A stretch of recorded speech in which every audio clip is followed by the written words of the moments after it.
हरे कृष्ण ग्रंथराज श्रीमद्-भागवतम की जय। श्रील प्रभुपाद की जय। श्रीमद्-भागवतम in story form, chapter 123, Lord Krishna's daily activities, Canto 10. Lord Krishna would get up early in the morning before dawn with the crowing of the roosters. The fragrance of the parijata flowers would make the bees buzz loudly, waking the birds. When the birds loudly sang, they woke up Lord Krishna just like court poets reciting his glories. Lying in her beloved's arms, Rukmini would feel disgusted at the arrival of this most auspicious hour of Brahma Muhurta, for it meant separation from her Lord. First, Krishna would wash his mouth, hands, and feet, and then sit down to meditate upon himself. After this, he would bath, dress himself in fresh clothing, and perform his daily religious functions, such as offering oblations into the sacrificial fire, chanting the Gayatri Mantra, and worshipping the demigods and forefathers. Next, Krishna would give various kinds of charity to the Brahmanas. It was Krishna's prescribed custom that he would give 13,084 tame and peaceful cows dressed in fine cloth, whose front hooves were plated with silver and who were givers of abundant milk. Lord Krishna would then touch auspicious articles such as milk, fire, honey, ghee, gold, and jewels. After this, he would decorate himself very nicely while putting on the Kaustava jewel and flower garlands, and he would smear sandalwood paste over his body and apply other cosmetics. Krishna then gazed upon marble statues of a cow and calf, and then visited the temple of Lord Vishnu or Lord Shiva. Many Brahmanas would come to see the Lord before breakfast, and he would welcome them. His next duty was to see that all classes of people throughout the city were satisfied. By giving them gifts, the Lord fulfilled the people's desires, and when he saw that they were satisfied, he also felt pleased.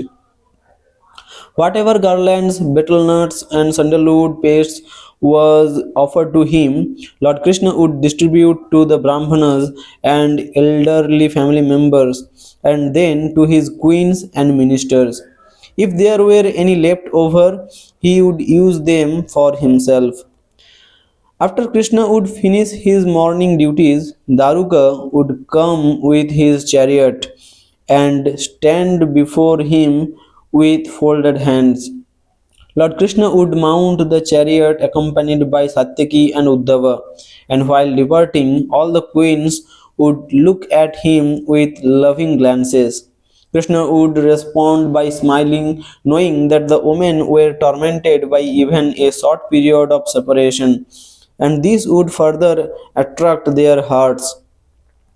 The Lord would then enter the Sudharma assembly hall, which had been taken away from the heavenly planets and which protected all that entered it from the six material pangs, which protected all that entered which protected all that entered it from the six material pangs: hunger, thirst, lamentation, illusion, old age, and death.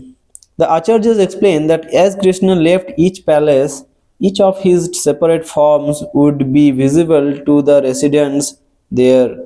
Then, before coming to the Sudharma hall, these forms would merge into a single form, and the Lord would enter along with his associates.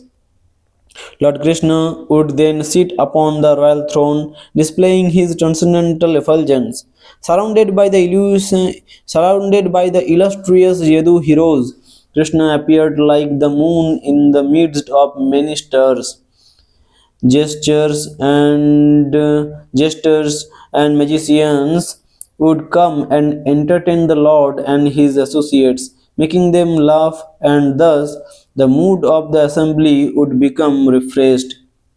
Musicians then accompanied the female dancers, playing their mridangas, veenas, flutes, and other instruments. And there were also professional poets and reciters to entertain the Lord.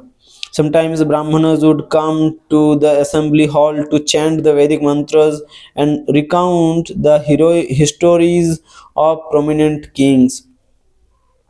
One day, an unknown person came there and was admitted with Krishna's permission.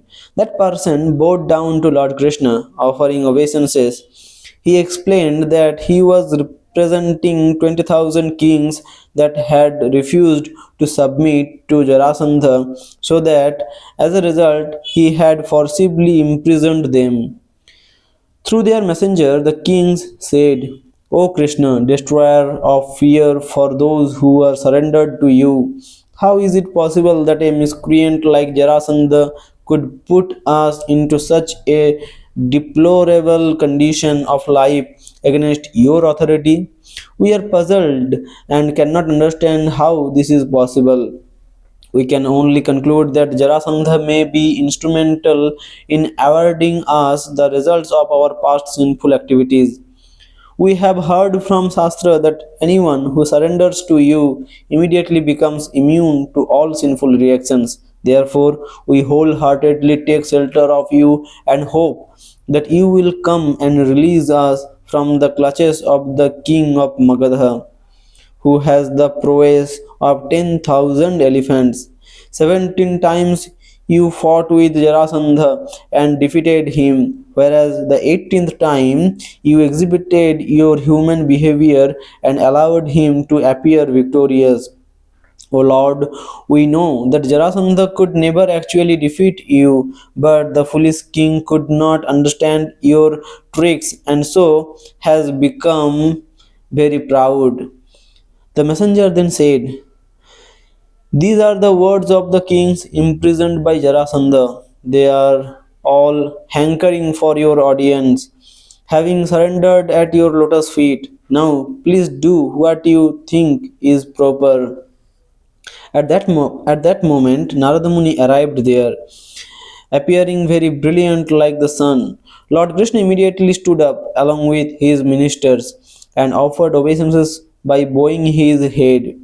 After offering Narada a nice seat, Lord Krishna worshipped him with the paraphernalia that is suitable for the reception of a saintly person. The Lord then said, because you travel throughout the universe, we can receive all kinds of news from you. Please tell me how the Pandavas are doing and tell me about their intentions. Sri Narada replied, O Almighty Lord, who can understand your purpose? You are the Supreme Soul, and yet you are playing the part of a human being. Therefore, I am not surprised by your inquiry, and will tell you what Maharaja Yudhishthira, the son of your father's sister, intends to do. Although living in royal opulence, Yudhishthira wants to gain unrivaled sovereignty by worshipping you with the performance of the Rajasuya sacrifice. He desires to have your association, and so please bless him with your presence. All the great kings and celestials will attend the Rajasuya sacrifice, and they are eagerly expecting to see you. However, because Krishna and his ministers had just seen discussing how to attack Jarasandha, Narada's proposal did not appeal to the Yadus. Turning to Uddhava, Krishna smilingly said, you are indeed my closest friend, and because your advice is always correct, I like to see everything through your eyes. Please tell us, what should be done in this situation? We trust your judgment and shall do as you say. Uddhava knew very well that although omniscient, the Lord was acting like one who is perplexed.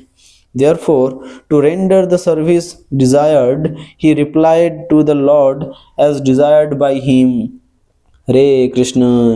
जय ग्रंथराज श्रीमद् भागवतम की जय, श्रील प्रभुपाद की जय, द्वारकाधीश की जय।